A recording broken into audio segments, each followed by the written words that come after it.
Our next speaker for today is Kris Zacny. Kris got his bachelor's in mechanical engineering at University of Cape Town. Then he worked in mining in South Africa, after which he decided to get his PhD in Mars drilling. I didn't realize it was actually Mars drilling. It's called Mars drilling. At UC Berkeley. He now works at Honeybee Robotics. He's the VP and Director of Exploration Technologies there, and he's had a lot of experience with all kinds of different drilling technologies, sample acquisition, sample transfer.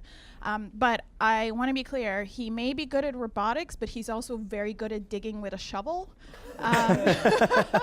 which I had the pleasure of making him do when we spent quality time in Antarctica together. Thank you. So he knows firsthand how hard his robots work. Thank you. All right.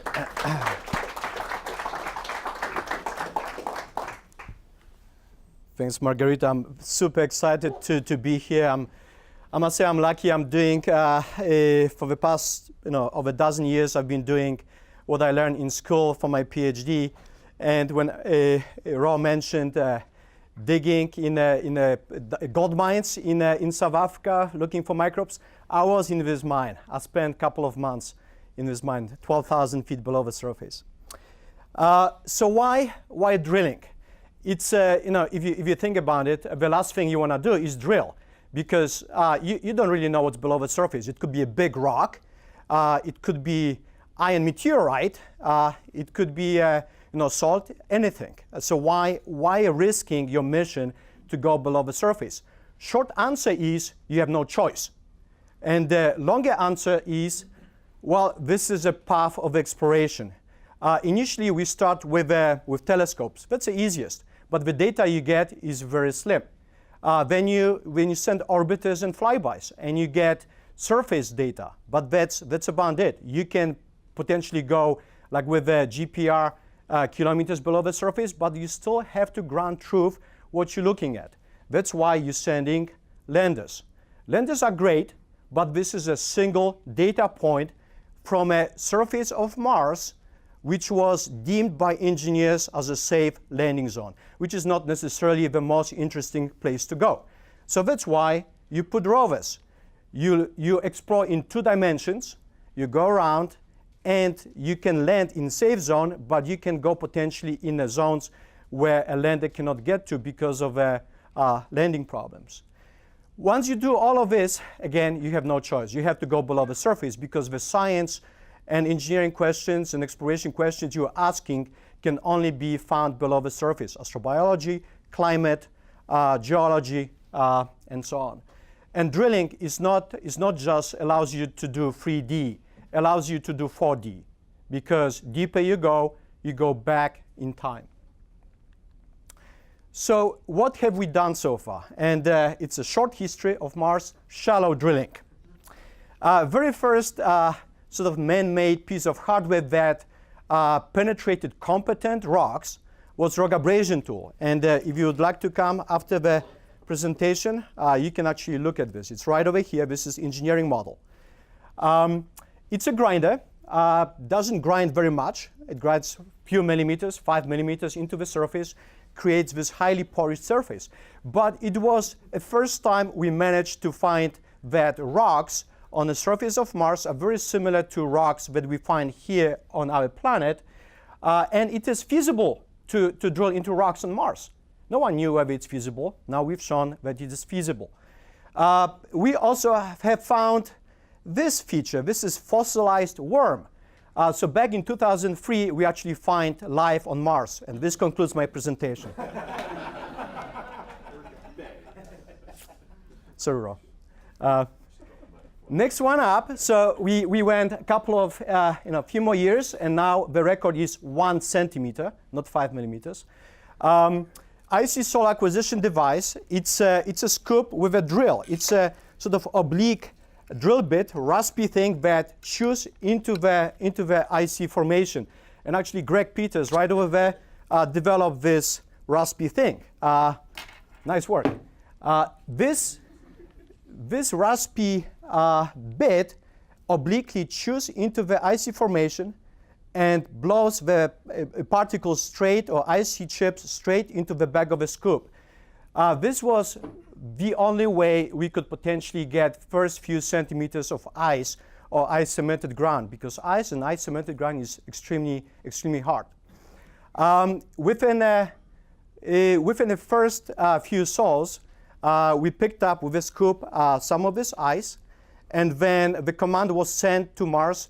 Robotic arm positioned the scoop above one of the instruments and dumped all the soil on top of the Tiga or Mecha. And then picture was taken, picture came back to Earth, and we found nothing.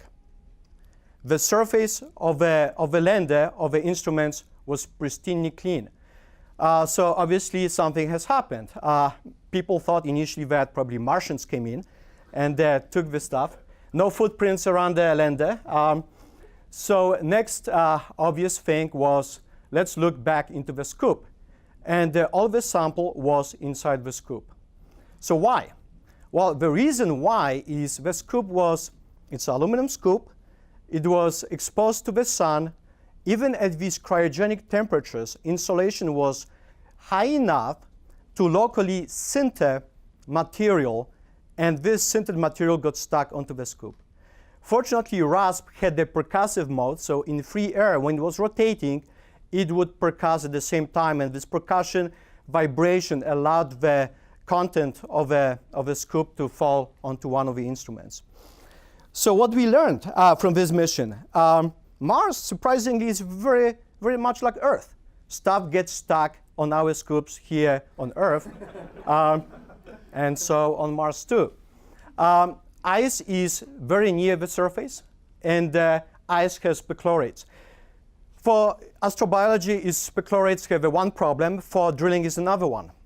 These sort of perchlorates at the eutectic point can form brine at -70 centigrade. So you can have flowing rivers and liquid stuff below the surface if it's at eutectic point. That's something that, from a drilling standpoint, is worrisome. So it took us 10 years to go from 5 millimeters to 5 centimeters. Curiosity rover is roaming around and it cuts into the rocks and captures the sample. This mission, for the first time, demonstrated it's feasible to go deeper than a few millimeters, and it is possible to capture and analyze the samples. It has this drill bit where powder is flown up the bit into this sort of like a chamber, and then the powder is dispensed into the processing system that has two screens, 150 micron and millimeter, for analysis. So this is it so far. That's all we've done. Next one up, it's an InSight mission. It's going to launch on May 5th. The goal is to penetrate 5 meters, but not through rock or competent formation, but rather through soil. This is a heat flow probe. It has a sort of like a torpedo looking like probe that generates its own percussion. Every rotation right over here, spring preloads, hammers on a probe goes forward, and then friction against the soil prevents it from rebounding. This was initially actually developed back in the Soviet Union and adopted to many different ways of penetrating through sort of loose regolith. So that's going to be 5 meters, but again, it will go through a sort of softer granular material. What about rocks and competent stuff? Well, Mars 2020, that will launch in 2020, has a coring drill, but it's not going to go much deeper. It will go only 6 centimeters and capture these rocks for sample return. ExoMars has a drill. It's a 2-meter drill. It will also launch in 2020.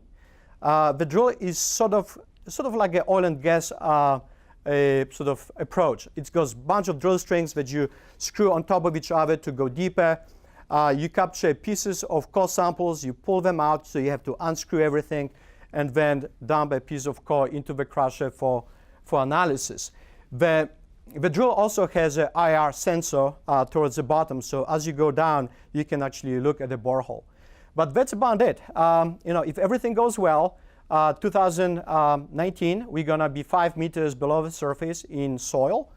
And if everything goes well, 2021, we're going to be 2 meters below the surface in more competent formation, possibly. So how to go deeper than this? To understand what we can do, let's look at the fundamentals of drilling. The drilling starts with a mission goal. You have to figure out whether it's a science, whether it's astrobiology, whether it's ISRU. Once you know your mission goal, then you look at the constraints. It could be, we pretty much know environmental constraints. Technologicals are driven by the size of the spacecraft, power, and things like this. And then science constraints. Once we have all these things figured out, only then we can look at possible drilling systems. That's why all the drills that you can see are totally different. We haven't built a single drill that looks exactly the same for this reason. Different missions require different drilling approach. Drilling is a two-step process. First one is cutting through a rock, whether it's with a coring bit or whether it's a full-face bit to make a hole. But equally important, or even more important, is getting these chips to the surface. We drilled on the moon down to 3-meter depth. It was easy to get down, but the drills got stuck, not because of this, but because of that. So you really have to be careful how you design your cuttings transportation system. This stuff will kill you, not that. Concerning drilling, again, horses for courses, depending on the requirements. You can look at the thermal approach. It could be as simple as melting. If you have ice, you can bring a melt probe and melt right through. It's energy intensive. You can do spalling. You rely on a differential coefficient of thermal expansion in a content minerals. For example, quartz changes crystal structure when heated up to 700 or 800 degrees centigrade. If a rock says quartz, you heat it up, increases in volume, and spalls the rock. Chemical, sort of like acid. We probably know it's not going to work on Mars.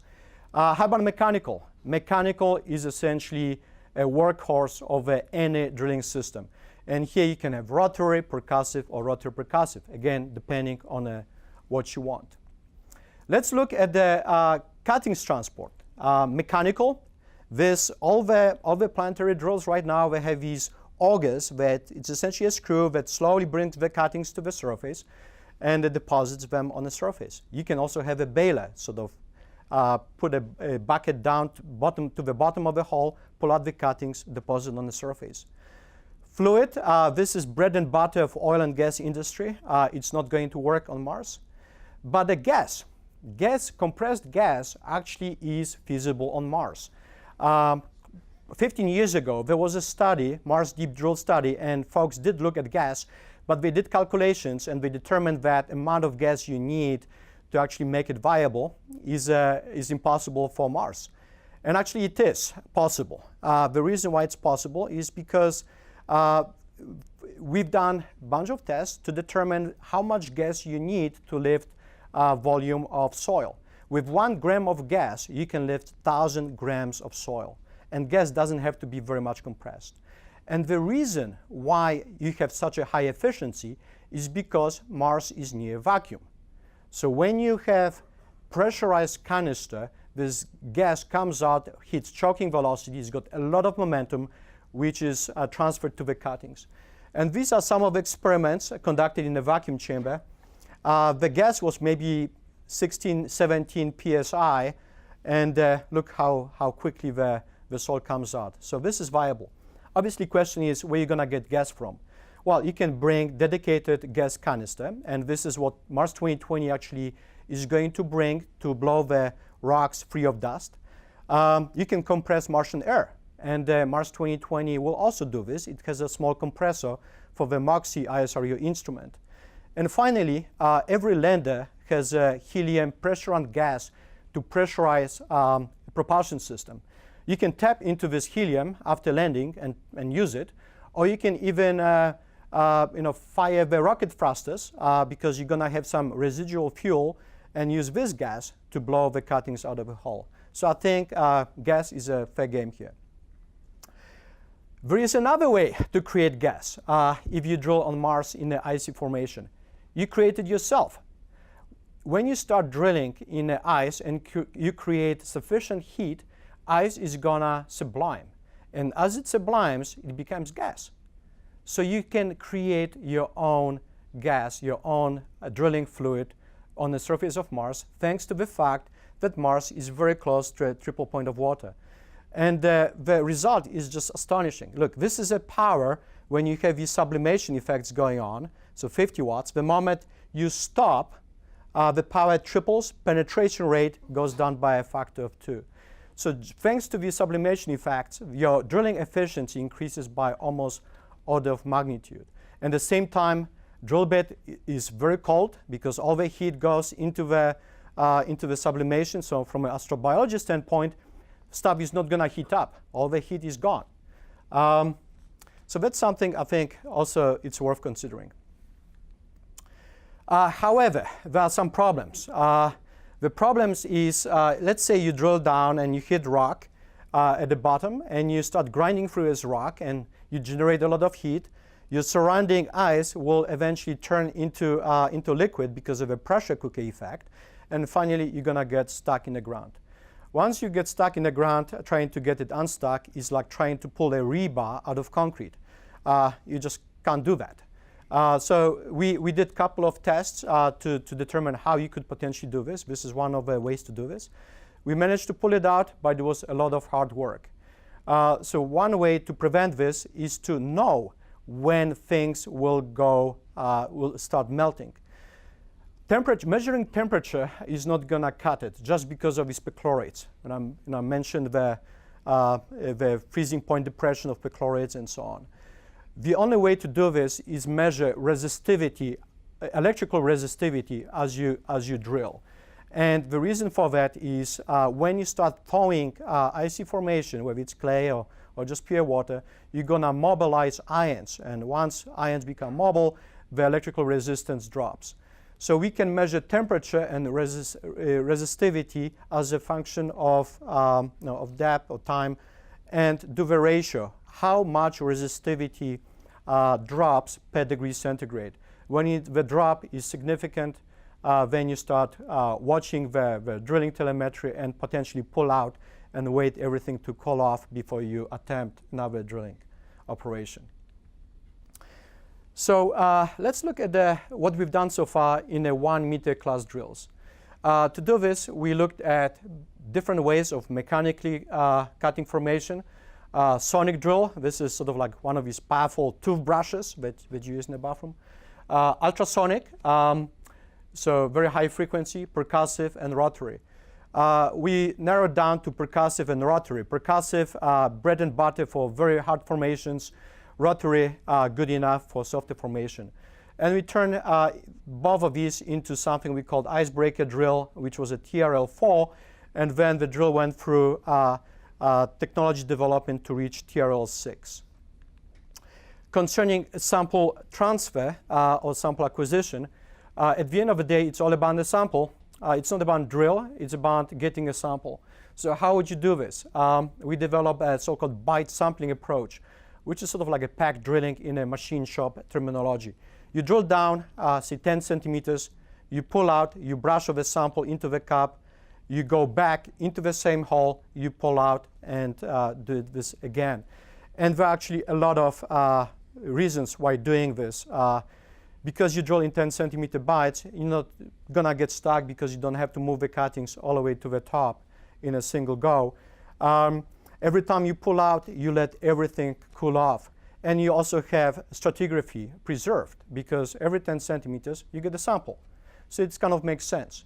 To figure out whether it really makes sense, we did 2 tests. This is drilling telemetry for continuous auger, so you keep on going down. This is this bite approach, and so it's telemetry again as a function of depth. What I would like you to look at is this purple line. This is the auger torque, the torque required to move the chips to the surface.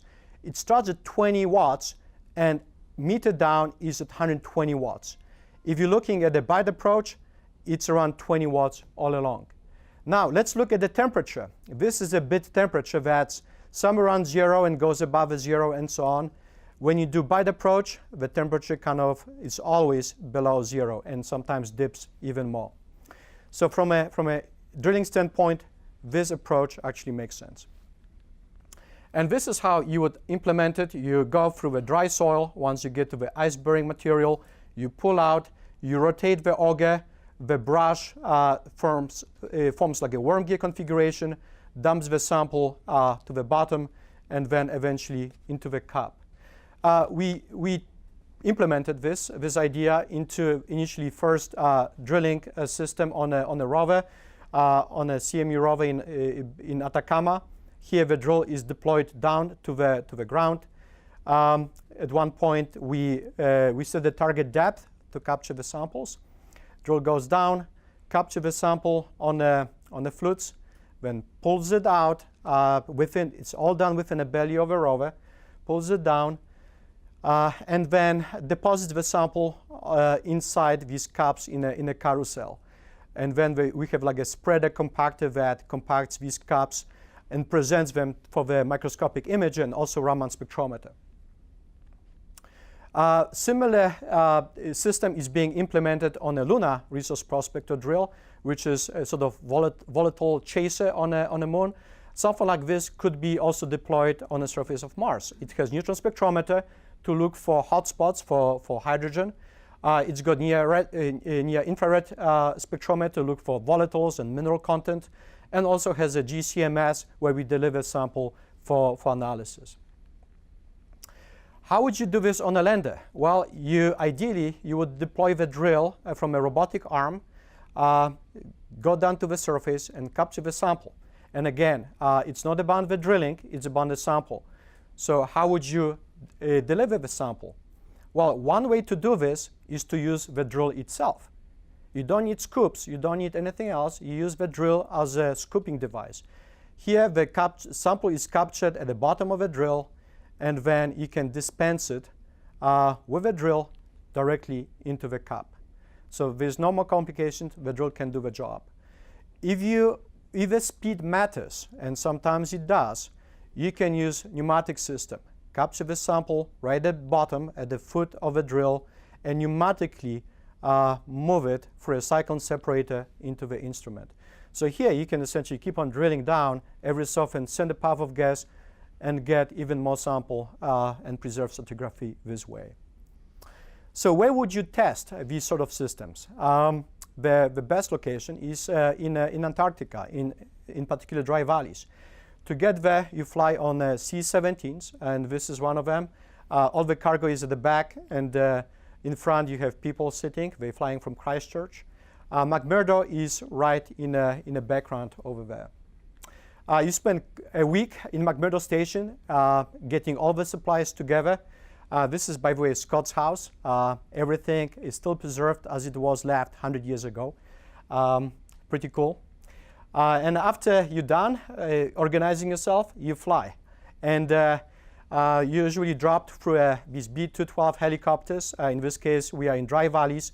That's Margarita right over here. And she was very upset I was taking photos instead of offloading. But it was worth it, right? We have a picture. And then you immediately go back to work. This is a drill parked inside of our tent, so we have mission control in our tent. An idea was to go through this ice-cemented ground to a meter depth and capture the samples. Remember Phoenix mission where a sample got stuck? Look, this is ice-cemented ground. This is exactly the same material. It's full of ice, it's full of clays. It looks like a beach like a sand on a beach. Why? Because it's cold. This is all done below this sort of this footing. It's in a shadow away from the sun. It's cold. There is no sun looking at it. And if there is no sun, things, ice-cemented ground and icy chips behave like loose sand on a beach. And we had to go to Antarctica to learn this. Okay? So that's why it's worth going. And then we poked a hole in ice. We went down 2.5 meters. And this percussive system actually is pretty cool. You get big ice chips as big as 6 millimeter diameter. So if you want to look at the pure ice with a microscopic imager, the drill can also provide this. And look at the, we always worry about temperature. The bit temperature was -10 C, while the formation temperature was -24 C. To drill a hole like this down to 2.5 meter down, you need around 300 watt hours. So it's not a big energy sink. Obviously, you have to do the tests under Mars conditions. And we did that, and because Mars has perchlorates, we put perchlorates in our formation. And again, this is drilling telemetry. Look, the temperature is very similar. It almost matches the temperature of a subsurface. So I would say when it comes to drilling 1 meter on Mars, we know how to do this. 10 meters are a bit more tricky because it's sort of like a middle point between very deep and relatively shallow. The MARTE drill is one of the few drills that that kind of met this category. It's essentially a big lander system with a drill, coring system, coring drill that captures the core, sends it out on a tray to a range of different instruments. This was a STEP-funded project over 10 years ago at NASA Ames to determine how would you send a big 10-meter drill to Mars and how would you analyze all the samples. And here you can see the core coming out and being afterwards analyzed by microscopic images and things like this. It is doable, but it's gonna cost you more mass, more power, and more risks. Another way to do this, instead of doing this drill strings kind of connected to each other, is to deploy a stem. It's sort of like a Home Depot tape that you pull out and drill down to the bottom of the hole. And this is sort of Rover lander-mounted system. It weighs just 1 kilogram and can go a few meters below the surface. And to go down, you need potentially a drill bit to rotate down, and you have a gas jets that blow the regolith out of the way. So initially, when we proposed it, people thought it's a crazy idea.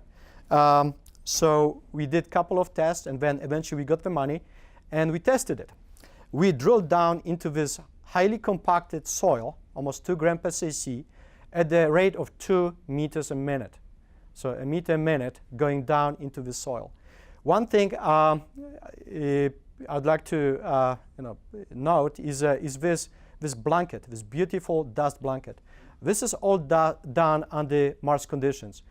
We worry about dust on Mars. Look, at these sort of very low pressures, settling velocity of dust is much higher than settling velocity here on Earth. That's why whenever we work with dust, the gas kicks up the dust and dust is airborne. On Mars, the pressure is so low that the dust just drops down to the bottom as a rock.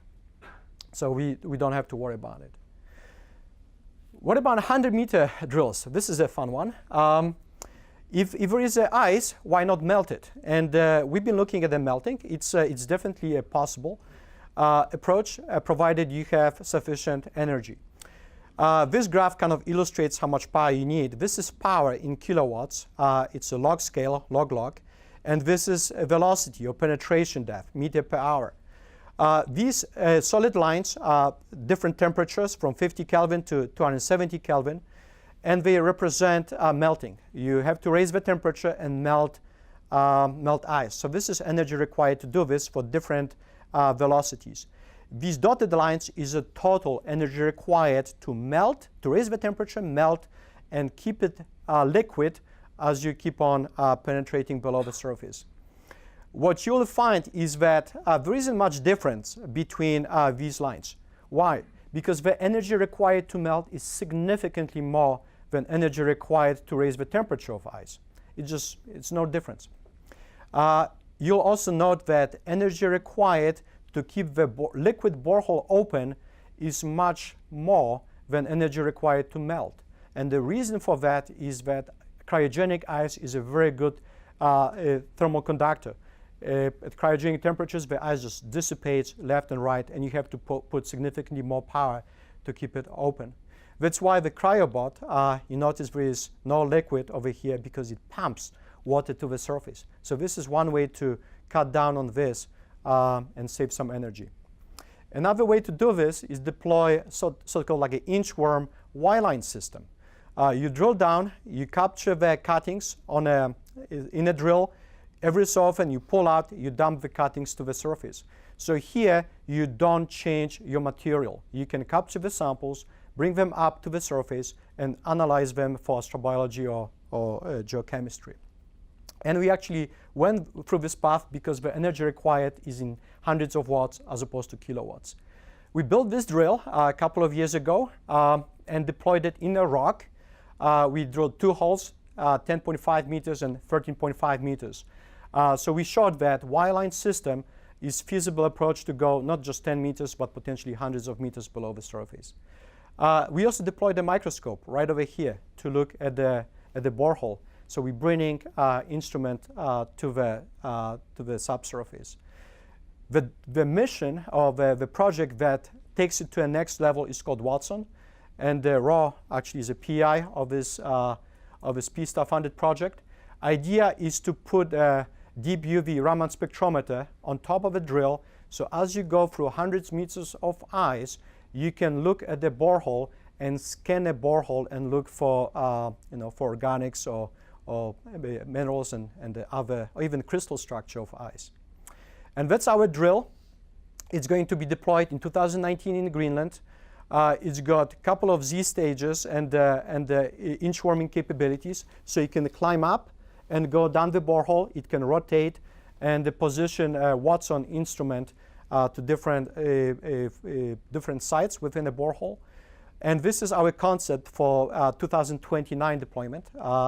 It's a curiosity-based drill that deploys down and goes hundreds of meters below the surface. So that's our next step. If you combine mechanical and thermal probe, you can get something called SLUSH. You create a slushy stuff, so this means you don't really have to melt everything. And again, we've done a bunch of tests in our freezer to make sure that something like this works. So it's a combination between sort of melt probe, electromechanical, sort of like Watson, and the melt probe. And this is a potential application for going very, very deep, where you have to unspool the wire going to the lander, and everything freezes above you, and you can penetrate hundreds of meters down without bringing drill strings or worry about pumping water to the surface. And I know I'm out, so I'm gonna quickly mention that drill-based system can also be used for ISRU. Here we can use this Home Depot type system to go down through a surface, through a regolith, blow the regolith out of the way, and once you get down to ice, you poke something which is called the Rodriguez well, and you warm up ice and you pump it out and you recirculate warm water and you keep on pumping. So something like this is used in the South Pole to provide water for folks living in the South Pole. It works. And the last slide is about drilling. It becomes very, very popular. NASA has a competition called Mars Ice Challenge. It's going to happen again at NASA Langley, June 5 to 7, 2018. There's going to be 10 teams, university teams, competing for the prize to mine as much water as possible. So in conclusions, Mars depth record climbed from 5 millimeters to 5 centimeters in 10 years.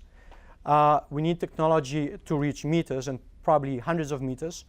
1 meter class systems are TRL 6, 10 and 100 meter class systems are TRL 4. Drills can be also instruments when you package different instruments in them. So you can bring an instrument to the sample as opposed to other way around. And there is really no substitute for testing in analog conditions like dry valleys of Antarctica. Acknowledgments, mainly NASA, NASA JPL, NASA ROSES, NASA HOMD. All these projects were funded by NASA. Thank you.